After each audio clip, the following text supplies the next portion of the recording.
जात बानी रह जाओ जात बानी रह जाओ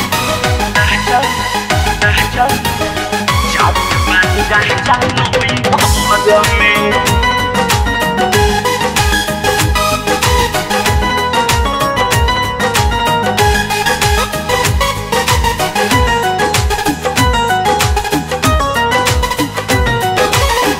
मोरली बड़ो सोया राती मुअली के मारहो रात की मराला काशी भई बाबू खारहो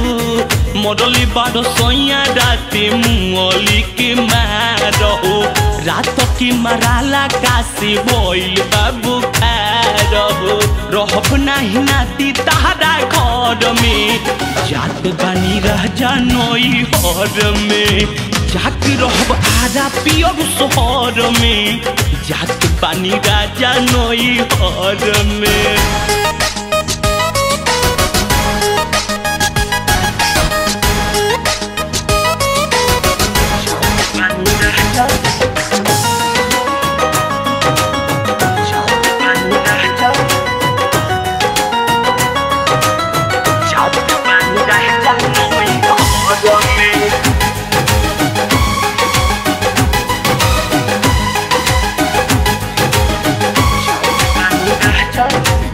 कोइलो इतना दासा गिरल नाक में के छूछी तुरलो सामान सारा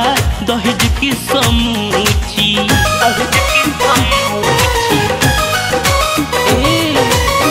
कोइलो इतना दासा गिरल नाक में के छूछी तुरलो सामान सारा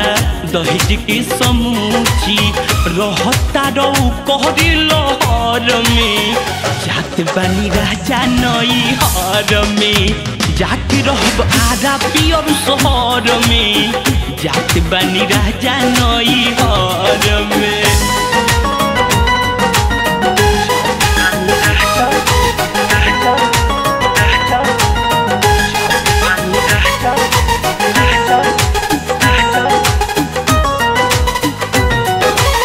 उपेंद्र विकास देवरा खीरकी से झाके जिंदगी जुड़ाई नहीं उनका के पाके राजा राहुल पप्पू देवरा खीरकी से झाके जिंदगी जुड़ाई नहीं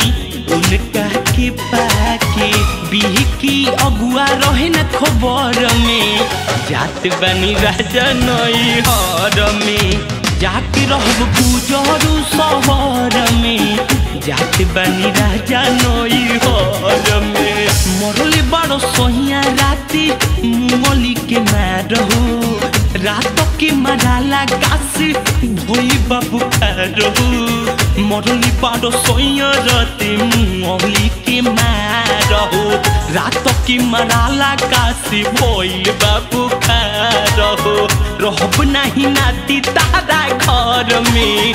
जात बानी राजा नई हर में जाके रहब आजा पियर शहर में जात बानी राजा नई हर में।